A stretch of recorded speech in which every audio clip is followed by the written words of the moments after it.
ಹಿಂಗೆ ನಾನು ನಮ್ಮ ದೋಸ್ತ ಅಯ್ಯೋ ದಾಸಿ ಬಿತ್ತ ಹಾಂ ನಾನು ನಮ್ಮ ದೋಸ್ತ ರೀಲ್ಸ್ ನೋಡ್ಕೊಂಬತ್ತಿದ್ವಿ ಇಲ್ಲಿ ನೋಡ್ರಿ ಸುದೀಪ್ ಅಂದ ಇಲ್ಲಿ ನೋಡ್ರಿ ಒಮ್ಮಿಗ್ಲ ನನ್ನ ರೀಲ್ಸ್ ಬಂತು ನೋಡ್ರಿ ತೋರಿಸ್ಲಿ ಏರ್ಸ್ಲಿ ಮ್ಯಾಗೆ ಯಾವತ್ತೂ ಇಂಥ ವ್ಯಕ್ತಿಗೆ ಮೋಸ ಮಾಡಕ್ ಹೋಗ್ಬೇಡ್ರಿ.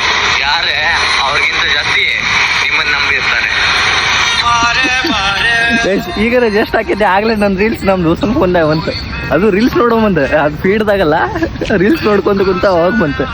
ಏನೋ ಒಂಥರ ಖುಷಿ ಆಗೈತಲ್ಲ ರೀ ಒಮ್ಮಿಗ್ಲೆ ಅಕಸ್ಮಾತ್ ಇವ್ ನಮ್ಮ ದೋಸ್ತ್ ಬಿಡ ಕಾಸಿ ದೋಸ್ತ ಅಕಸ್ಮಾತ್ ಹಿಂಗೆ ರ್ಯಾಂಡಮ್ ಆಗಿ ಹೋಗೊಂಬಂದೆ ಎಲ್ಲ ಬಸ್ದಾಗ ಎಲ್ಲರ ಒಟ್ಟೆ ಹಿಂಗೆ ರೀಲ್ಸ್ ನೋಡ್ಬಂದು ನಂದು ಬಂತಂದ್ರೆ ಎಷ್ಟು ಖುಷಿ ಬಾಸರೆ ಹಂಗಾಗಿತ್ತು ನನಗೆ ಹೇಳ್ಬೇಕಂದ್ರೆ ಹಿಂಗೆ ರೀಲ್ಸ್ ನೋಡ್ತಿರ್ತಾರೆ ಅವಾಗ ಅವ್ರ ರೀಲ್ಸ್ ನೋಡ್ಬಂದು ನನ್ನ ಬಂದಿರ್ತೈತಿ ಎಂತಂದ್ರೆ ಒಮ್ಮಿಗ್ಲಿ ಎಂಥ ಖುಷಿ ಆಕೈತಿ ಗೊತ್ತ್ರಿ ಆ ಫೀಲೇ ಹೇಳಕ್ ಬರಂಗಿಲ್ಲ ಹೇಳ್ಬೇಕಂದ್ರೆ ಹೆಂಗೆ ಆಕೈತಂದ್ರೆ ನೋಡ್ರಿ ಹಿಂಗೆ ನೋಡ್ಕೊಂತ ನನ್ನ ರೀಲ್ಸ್ ಬಂತಲ್ಲಿ ಒಮ್ಮಿಗ್ಲೆ ಸೈಕಾಗೇನ ಇಲ್ಲೇ ಬಂತಲ್ಪ ಬಾಜು ಅಂತಂದು ಗೈಸ್ ಹಂಗೆ ಭಾಳ ಆಗ್ಯಾವ ಹೇಳ್ಬೇಕಂದ್ರೆ ಇದಿನ್ನೂ ಕಮ್ಮಿ ಆಯ್ತು. ನಮ್ಮ ದೋಸ್ತ ಇಲ್ಲಿ ಬಾಜು ರೀಲ್ಸ್ ನೋಡತ್ತಿದ್ದ ಸಿಕ್ತೆ ಅದು ರ್ಯಾಂಡಮಾಗಿ ಹೋಗೋಮಂತ ರೀಲ್ ಬಸ್ ಆಗೋದು ನೋಡ್ತಿರ್ತೇನೆ ನಾನು ರೀಲ್ಸ್ ನೋಡ್ಕೊಂಡು ಕುಂತಿರ್ತಾರೆ ಒಮ್ಮಿಗ್ಲೆ ಹಿಂಗೆ ಸ್ಕ್ರೋಲ್ ಮಾಡ್ಕೊಂತ ನನ್ನ ರೀಲ್ ಬಂದ್ಬಿಡ್ತೈತಿ ನಾ ಅಲ್ಲೇ ಖುಷಿ ಪಡ್ತಿರ್ತೇನೆ ಹೆಂಗೆ ಹಾಕಿರ್ತೈತೆ ಅಂದರೆ ಭಾಳ ಖುಷಿ ಆಕೈತಿ guys. Keep supporting, thank you so much.